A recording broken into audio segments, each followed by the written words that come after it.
जो कि एक स्ट्रेट रोड पे मूव करता है, ठीक है, कुछ वॉक कर रहा है, स्ट्रेट रोड पे वॉक कर रहा है, कुछ इस तरीके से। ना ध्यान से देखिए, ऑन दिस स्ट्रेट रोड ये मूव करता है from his home to market, from his home to market, and the distance between it is 2.5 kilometre. तो घर से लेके मार्केट तक का जो डिस्टेंस है वो 2.5 किलोमीटर है, ठीक है।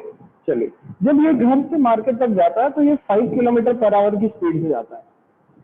इसने देखा मार्केट पहुंचने के बाद कि भाई मेरा मार्केट जो है वो तो क्लोज है, तो वो तुरंत ही instantly turns back and walks back home with speed of 7.5 kilometre पर hour. What is the average velocity? चलिए एवरेज वेलोसिटी के बारे में बात करते हैं। पहले अपन इसका एक डायग्राम बना के इसको समझने की कोशिश करेंगे। देखो यहाँ पर मैं एक पॉइंट बना रहा हूँ, ये है होम, ठीक है, सामने मैं एक पॉइंट बना रहा हूँ, दिस इज द मार्केट, ठीक है। Home and market is given to us and the distance between home and market is 2.5 kilometre. when this person travels from home to the market, he goes with the speed of 5 meter per second, 5 kilometers per hour, and when he comes back to the home, he moves with the speed of 7.5 kilometers per hour. तो ये तो अपने पास एक पूरा question को define कर दिया गया है कि यहाँ पर एक्चुअली में वो क्या रहा है। चलिए, so this is 5 kilometer per hour. Now in this particular part, first part अपन से पूछ रहा है मैग्नीट्यूड ऑफ एवरेज वेलोसिटी निकाल के बताइए। तो first part is magnitude of average velocity. Average velocity हम जानते हैं क्या होता है, net displacement divided by time taken. तो average velocity is net displacement divided by time taken. So net displacement कितना होगा? Who can tell me? Please raise your hand. What is the net displacement in this question? Yes, Achal, Divya Singh, very good. Any other student? Yash Singh, okay, बहुत बढ़िया. Yes, any more? Kusum Lata, Nandini, Nitesh, Parth, Payal, Priyanka, Riddhi, Rohit, Sachin, Sakshi, Shaurya, Vansh,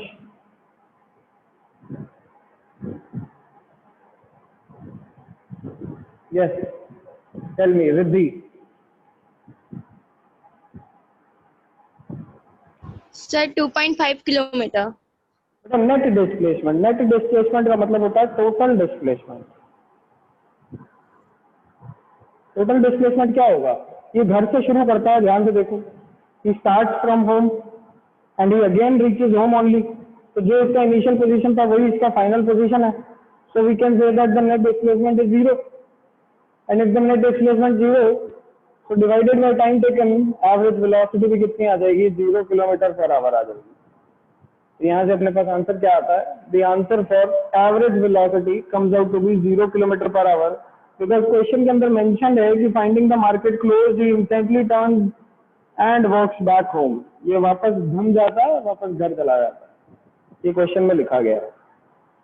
now moving on, इसके आगे देखते हैं। Question क्या कह रहा है? बी पार्ट बताइए, इन विच एवरेज स्पीड अपन को निकाल के बताना है for the interval 0 to 30 second, 0 to 30 minute, फिर इंटरवल 0 to 50 मिनट और फिर उसके बाद interval 0 to 4 minute.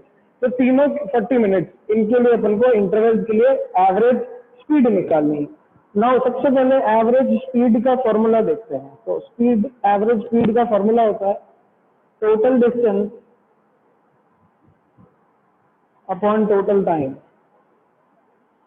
Total distance upon total time. Total distance देखिए, अगर मैं 0 से 30 मिनट की बात करूं तो ध्यान से देखो, जाने में कितना टाइम लगेगा पहले तो अपन वो निकालते हैं T1, और फिर वापस आने में जितना टाइम लगा वो निकालेंगे T2। तो जाते समय देखो ये 5 किलोमीटर पर आवर से, और कितना डिस्टेंस इसने ट्रेवल किया? 2.5 किलोमीटर से। इसका जो जाते समय टाइम लगा होगा वो इसको 30 मिनट का टाइम लगा दूंगा, आधे घंटे का, ठीक है, क्योंकि ये 5 किलोमीटर पर आवर से चल रहा था, 2.5 किलोमीटर चलना था, तो 1 घंटे में 5 किलोमीटर चल सकता है, तो 2.5 किलोमीटर आधे घंटे में चल सकता है।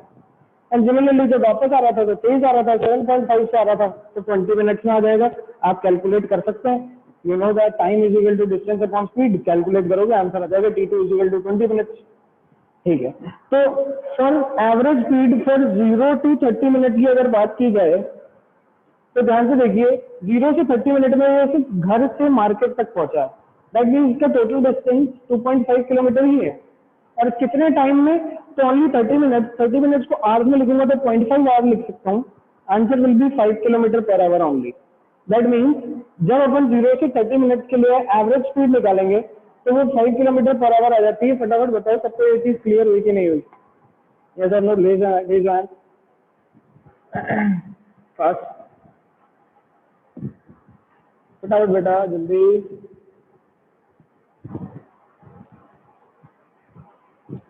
क्लास के लास्ट में मैं एक इम्पोर्टेंट अनाउंसमेंट करूंगा आप लोगों के लिए, तो आप लोग वेट करेंगे क्लास के लास्ट तक, फिर अपन एक इम्पोर्टेंट अनाउंसमेंट देखेंगे और फिर क्लास को बंद कर देंगे। चलिए वेरी गुड, यहाँ तक अपन को समझ में आ गया। नेक्स्ट पार्ट अपन को क्वेश्चन का बोल रहा है कि भाई 0 से 50 मिनट तक के लिए एवरेज स्पीड निकाल के बता दो। तो 0 से 50 मिनट के लिए बात कर लेते हैं। तो 0 to 50 minute the average speed will be, वही formula, total distance upon total time. Total distance अगर 0 से 50 मिनट कितना हो जाएगा? देखिए घर से जब मार्केट तक जाता था तो ये 30 मिनट लगाता था और वापस घर आने में चलो इसको 20 मिनट और लगते थे। इसका मतलब जब ये 50 मिनट पूरे कर चुका था तो ये घर से वापस घर पहुंच चुका था घूम के। दैट मीन्स इसका टोटल डिस्टेंस हो जाएगा 2.5 plus 2.5 kilometre. But total time कितना होगा? टोटल टाइम आवर्स के फॉर्म में अगर निकाला जाए तो 50 मिनट्स के फॉर्म में था, डिवाइड बाय 60 कर दूंगा तो क्या आ जाएगा? आवर्स आ जाएगा। तो अब इसको अपन सॉल्व कर लेंगे। तो आंसर इसको सॉल्व करने के बाद क्या आ रहा है? देखो 2.5 plus 2.5 is 5 divided by 50 into 60। ये इससे कैंसिल हो गया, आंसर आ गया 6 kilometre per hour. 6 kilometre per hour. ये मेरे पास सेकंड पार्ट भी सॉल्व हो गया कि 0 से 50 मिनट तक इसने कितना डिस्टेंस ट्रैवल किया होगा या कितनी इसकी एवरेज स्पीड रही होगी, वो भी अपन ने निकाल लिया। Now the third part in the question says कि 0 से 40 मिनट तक निकाल के बता दो। तो 0 से 40 मिनट के लिए ध्यान से देखो बेटा, ये हम जानते हैं कि फर्स्ट 30 मिनट में तो मार्केट पहुंचता है और अगले 20 मिनट में घर पहुंच जाता है। इसका मतलब अगले 10 मिनट में ये कहाँ पहुंचा होगा? आधे रास्ते तक पहुंचा होगा। ठीक है, पहले 30 मिनट में तो ये मार्केट पहुंचता है और मार्केट से घर वापस 20 मिनट में आ जाता है। तो 10 मिनट में कहाँ पहुंचा होगा? आधे रास्ते पहुंचा होगा। आधे रास्ते तक इसका डिस्टेंस कितना होगा? 2.5 का आधा। तो अपन 0 से 40 मिनट की बात कर लेते हैं। तो 0 से 40 मिनट की जब बात करेंगे तो मेरे पास total distance upon total time, formula तो अभी भी यही रहेगा। तो total distance upon total time, तो टोटल डिस्टेंस कितना? जाते समय 2.5 किलोमीटर और वापस आते समय 1.25 किलोमीटर।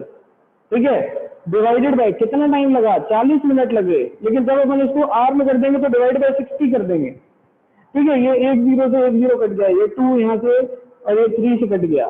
फिर ऊपर क्या बचा मेरे पास? ऊपर बचता है मेरे पास 3.75 इंटू 3 डिवाइडेड बाय 2। ठीक है, और what will be the final answer? क्या फाइनल आंसर यहाँ से निकल के आएगा मेरे पास? अब इसको कैलकुलेट अपन कर सकते हैं।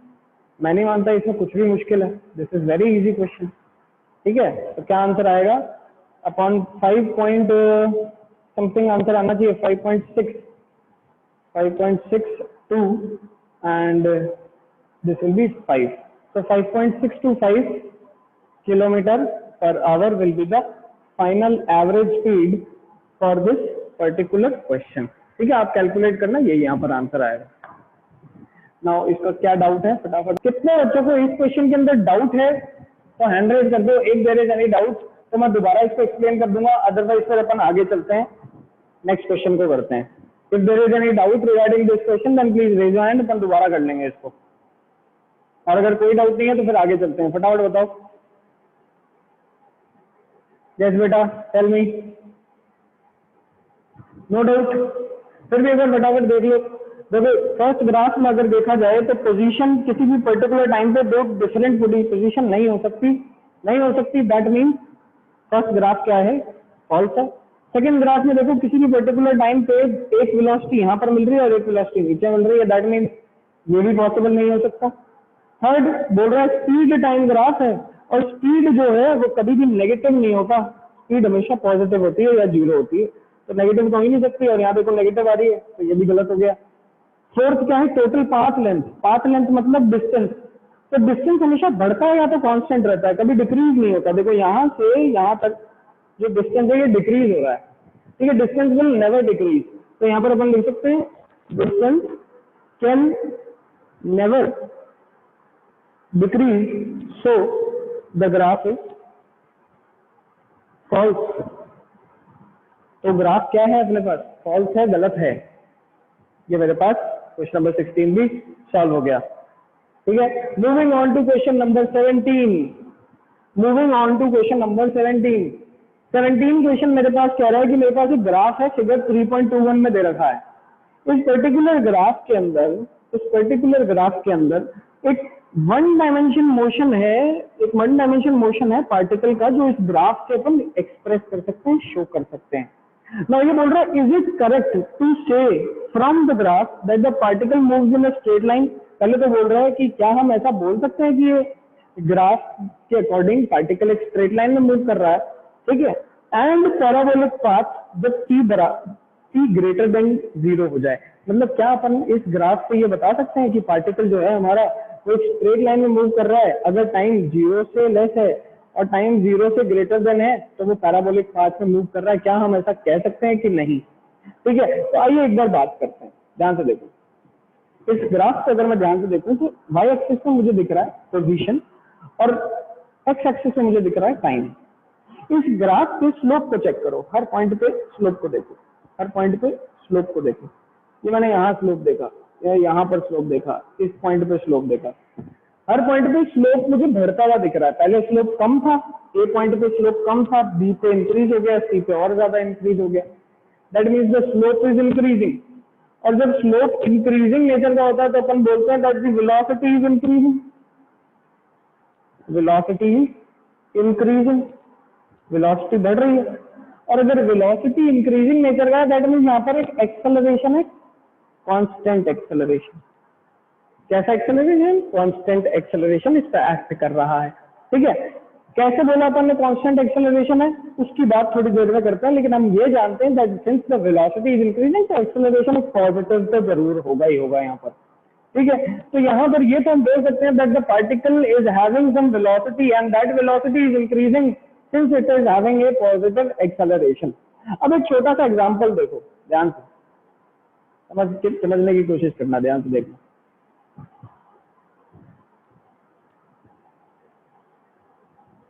देखिए ये मेरे पास एक टावर है, इस टावर के एच हाइट से मैंने एक ऑब्जेक्ट को नीचे वर्टिकली थ्रो कर दिया, ठीक है, थ्रो कर दिया या फिर ड्रॉप कर दिया, तो इनिशियल वेलोसिटी को मैं 0 मान सकता हूँ। मैंने इनिशियल वेलोसिटी को 0 माना, तो जब ये ग्राउंड पे पहुंचेगा तो इसकी फाइनल वेलोसिटी बढ़ी हुई होगी, नॉन जीरो होगी। क्या होगी, नॉन जीरो होगी। इस पे एक एक्सेलरेशन लग रहा होगा डाउनवर्ड जी, इस पे एक एक्सेलरेशन लग रहा होगा डाउनवर्ड जी। जब अपन इसके डिस्टेंस ट्रेवल की बात करेंगे तो वह आएगा ut plus half at square, ठीक है। इसका मतलब जो भी डिस्टेंस ट्रेवल्ड है वो टाइम के स्क्वायर के प्रोपोर्शनल है। दैट मीन्स अगर मैं डिस्टेंस ट्रेवल्ड और टाइम के बीच में ग्राफ बनाऊं तो वो कैसा निकल के आएगा, पैराबोलिक निकल के आएगा। कैसा, ग्राफ पैराबोलिक निकल के आएगा। दैट मीन्स हम ये कह सकते हैं कि एक स्ट्रेट लाइन ऑब्जेक्ट चलता हुआ इस ग्राफ को एग्जिबिट कर सकता है। This is the reason that we can say that the particle moving in a straight line can follow the following graph. फटाफट बताइए क्या यहाँ तक क्लियर हुआ कि नहीं हुआ, ये सब में टेल मी एवरीवन। बहुत ही इजी एग्जांपल अपन ने लिया, जिस एग्जांपल में अपन ने एक ऑब्जेक्ट को एच हाइट से गिरा दिया नीचे, तो एच हाइट से उस ऑब्जेक्ट को अपन ने नीचे गिराया, तो नीचे जब वो पहुंचेगा तो इसकी वेलोसिटी ऑब्वियसली इंक्रीज करेगी। और हमने ग्राफ से एक चीज देखी कि भाई हर पॉइंट पे वेलोसिटी बढ़ती जा रही है, हर पॉइंट पे वेलोसिटी बढ़ रही है, दैट मींस एक्सेलरेशन है। और इसको कंपेयर किया with respect to the above graph. फटाफट बताओ यस और नो, रेज हैंड करके कि क्या अपन को समझ में आया कि नहीं, फटाफट बताइए, फास्ट फास्ट। अगला क्वेश्चन अपन को क्या कहता है बेटा, अगला क्वेश्चन कह रहा है एक पुलिस वैन है मेरे पास। क्या है मेरे पास, एक पुलिस वैन है। देखिए पुलिस वैन और बुलेट वाला जो 30 वाला क्वेश्चन था ये अपन ने क्लास के अंदर कर रखा है। और इसके अंदर एक सिंपल सा फिनोमेना लगता है और वो फिनोमेना सबको याद रखना है। क्या फिनोमेना है वो? कि व्हेनेवर एन ऑब्जेक्ट, ध्यान से देखिए, is projected from a moving object, it acquires the velocity of object. It acquires the velocity of object. और इस फिनोमेना को यूज करते हुए अपन ने ये बोला था कि भाई जो वैन की वेलोसिटी है 30 किलोमीटर पर आवर और जो बुलेट की स्पीड है विच इज 150 मीटर पर सेकेंड, हम इन दोनों को क्या कर देते थे? ऐड कर देते थे, तो मेरे को फाइनल स्पीड ऑफ बुलेट मिल जाती थी विच इज 150 प्लस 30 इंटू 5/18। ठीक है, ये मेरे पास फाइनल बुलेट की स्पीड हो जाती थी। और थीफ की स्पीड तो अपन को दे ही रखी है, तो लास्ट में अपन से पूछा है कि बुलेट की स्पीड बताओ विद रिस्पेक्ट टू थीफ, तो वीबी माइनस वीटी कर देंगे। ये अपन क्लास के अंदर डिस्कस कर चुके हैं question. This is a very important question, आप अपनी बुक के अंदर भी इसे स्टार लगा लो। ठीक है, this is a very important question, you must understand this. फटाफट बताइए क्या यहाँ तक सबको क्लियर है कि नहीं? अगर किसी को क्लियर नहीं है क्वेश्चन तो मुझे बता दो। दो स्टूडेंट्स हैंड रेज करके बताओ जिनको ये क्वेश्चन में डाउट है और बोलना चाह रहे हैं कि सर दोबारा बता दीजिए। ओनली दो स्टूडेंट्स रेज देयर हैंड जो चाहते हैं कि इसको दोबारा कराया जाए। चलिए फटाफट फटाफट स्टूडेंट्स, आई एम वेटिंग। बहुत बढ़िया बहुत बढ़िया। नो स्टूडेंट, सबको आता है, बहुत बढ़िया, वेरी गुड। तो इसका मतलब अपन सही ट्रैक पे जा रहे हैं। अगर इस तरीके से we are studying then we are on the right track. मैं चाहता हूं कि आप अपने बुक्स के अंदर ही पेंसिल से ऐसे स्टार मार्किंग कर लिया करो। जो बहुत ज्यादा इंपॉर्टेंट क्वेश्चन है उस पर 2 स्टार लगा लिया करो, जो उससे भी ज्यादा इंपॉर्टेंट क्वेश्चन है उस पर 3 स्टार लगा लिया करो। तो मैं तो ऐसे ही करता था। एक्चुअली इससे होता क्या है? इससे ये होता है कि जब आप रिवीजन करोगे तो आपको पता है कि कौन सा क्वेश्चन टफ है, तो आप रिवीजन के टाइम पे ओनली उन क्वेश्चन पे फोकस करोगे जिन पे आप पहले से स्टार लगा चुके हो। जैसे ये वाला क्वेश्चन, क्वेश्चन नंबर 18, ठीक है, इस पे अपन ने स्टार लगा लिया। अब बाकी क्वेश्चंस को करने के बजाय हम वो क्वेश्चन अगर रिवाइज करें बार बार जो हमें टफ लगते हैं, तो एग्जाम में मेरी गलती होने के चांसेस बिल्कुल ही कम हो जाएंगे और मेरे लिए बहुत आसानी होगी सॉल्व करने के लिए। चलिए अब ध्यान से देखिए, moving on, question number 19। Question number 19 की तरफ मूव करते हैं, ध्यान से देखते हैं। 3 ग्राफ दे रखे हैं बेटा मेरे को, 3 graphs are shown to us. 3 graph दे रखे हैं। एक दे रखा है कुछ इस तरीके से, यहाँ से ऐसा ग्राफ, नीचे फिर ऐसे, ठीक है। इस ग्राफ को देख के अपन क्या फिजिकली कह सकते हैं? ये मुझे फिजिकल सिचुएशन या इस ग्राफ के अकॉर्डिंग कोई एग्जाम्पल अपने पास है तो कौन मुझे बता सकता है? फटाफट हैंड रेज करके बता दो। सिंपल सा क्वेश्चन है बेटा। क्वेश्चन की तरफ मूव करते हैं, फटाफट देखिए। Question number 20। मैंने आपको बताया था, एक चीज आपको क्लियर मैं कर चुका हूं, वो चीज ये है दैट ये टाइप का ग्राफ एक ऑसिलेटिंग मोशन का ग्राफ सेम होता है। ठीक है, मैंने क्लास के अंदर पूरा सा इसका एक्सप्लेनेशन दिया था कि ऑसिलेटिंग मोशन के अंदर जो पोजीशन है, पार्टिकल बार बार उस पोजीशन पे वापस आता है, तो जैसे साइन का ग्राफ वेरी करता है उस तरीके से वेरी करने लग जाता है। ठीक है, तो अपन पोजीशन के बारे में बताएंगे, वेलोसिटी के बारे में बताएंगे। ठीक है, कब? t = 3 सेकंड पे बता देते हैं, 0.3 सेकंड पे। अब ध्यान से देखो 0.3 सेकंड पे वो क्या रहा है? 0.3 सेकंड होगा यहाँ पर कहीं। ठीक है, यहाँ पर जो पोजीशन है इसके बात करें तो पोजीशन आगे जाके देखो स्लोप कैसा हो रहा है, डिक्रीजिंग सा हो रहा है। एक पॉइंट के बाद आके स्लोप डिक्रीज कर रहा है, सही बात है। तो हम ऐसे कह सकते हैं कि भाई यहाँ पर वेलोसिटी, पहली बात तो कैसी है? Velocity is negative. क्यों नेगेटिव? क्योंकि इसको अगर मैं थोड़ा सा बड़ा करके बनाऊं, ये मेरा ऐसा ग्राफ था, इस पॉइंट पे मैंने ऐसे स्लोप देखा, ठीक है, ये मैंने ऐसे स्लोप देखा, तो ये हॉरिजॉन्टल के साथ यहाँ पर कितना एंगल बनाता है? थीटा, जो कि ऑब्ट्यूज है। ऑब्ट्यूज एंगल पे वेलोसिटी मुझे क्या मिल जाती है? नेगेटिव मिल जाती है, पहली चीज। ठीक है, फिर मुझसे कोई पूछ रहा है कि एक्सेलरेशन बताओ। अब वेलोसिटी नेगेटिव है, आगे जाके वेलोसिटी कम हो रही है, that means acceleration opposite direction में होगा। एक्सेलरेशन इज पॉजिटिव, तो एक्सेलरेशन पॉजिटिव है। तो अपन ने ये टाइम 0.3 के लिए यहाँ पर वेलोसिटी और एक्सेलरेशन की डायरेक्शंस के बारे में बता दिया कि वेलोसिटी शुड बी नेगेटिव। क्यों? क्योंकि वेलोसिटी का जो स्लोप है, पोजीशन टाइम ग्राफ का जो स्लोप है, वो ऑब्ट्यूज एंगल बना रहा है। क्या बना रहा है? ऑब्ट्यूज एंगल बना रहा है। ऑब्ट्यूज एंगल क्या निकल के आता है? tan। tan in the second quadrant क्या होता है बेटा? नेगेटिव होता है ना। तो tan in second quadrant negative होता है, इसलिए अपन ने बोल दिया वेलोसिटी इज नेगेटिव। ठीक है, क्योंकि स्लोप वेलोसिटी देता है और स्लोप एक्चुअली में tan थीटा ही होता है, तो सबको ये चीज पता है। दूसरी चीज अपन ने ये कैसे बोला कि भाई एक्सेलरेशन यहाँ पर पॉजिटिव है, तो उसको देखने के लिए इस ग्राफ को फिर से मैंने बड़ा बनाया। इस पॉइंट पे देखा तो देखो वेलोसिटी ऐसे दिखी, इस पॉइंट पे देखा तो स्लोप ऐसा है, इस पॉइंट पे देखा तो स्लोप हॉरिजॉन्टल हो गया। दैट मींस वेलोसिटी धीरे धीरे कम हो रही है। अब सिंस वेलोसिटी खुद नेगेटिव है, तो वेलोसिटी नेगेटिव वेलोसिटी का कम होना मतलब जीरो हो जाना, मतलब एक्सेलरेशन का क्या होगा? इसके ऑपोजिट डायरेक्शन में होना। तो अगर वेलोसिटी नेगेटिव है तो एक्सेलरेशन क्या होना चाहिए? पॉजिटिव होना चाहिए। तो इस तरीके से अपन यहाँ पर डिफरेंट टाइम पे पोजीशन, वेलोसिटी और एक्सेलरेशन के बारे में कमेंट कर सकते हैं। फटाफट बताइए एक बार हैंड रेज करके, क्या यहाँ तक अपन को क्लियर है कि नहीं? Fast fast. और बाकी दोनों पार्ट आप खुद से कर सकते हो। There is no problem in it. I will provide you solution on the group as well. आपको ग्रुप पे सॉल्यूशन भी मैं इसका प्रोवाइड कर दूंगा। फटाफट बताइए बेटा। 21st क्वेश्चन पे चलेंगे फिर। बहुत बढ़िया।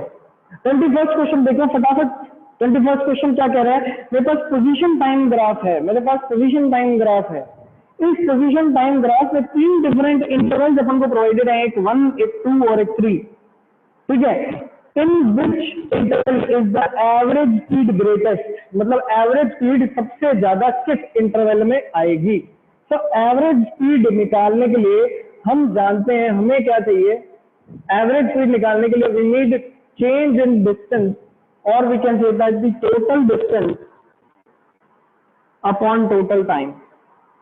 तो देखिए टोटल टाइम तीनों इंटरवल के लिए सेम है, तो time for first interval is equal to time for second interval, time for third interval. अब बात क्या किस पे डिपेंड करेगा? जिसका डिस्टेंस ट्रेवल सबसे ज्यादा होगा उसमें सबसे ज्यादा एवरेज स्पीड आएगी। तो थर्ड का डिस्टेंस ट्रेवल अगर देखा जाए ना, तो सबसे ज्यादा यहाँ पर लेंथ निकल के आ रही है। पोजीशन में चेंज सबसे ज्यादा किसमें आ रहा है? थर्ड में। तो एवरेज स्पीड भी किसके लिए? For the third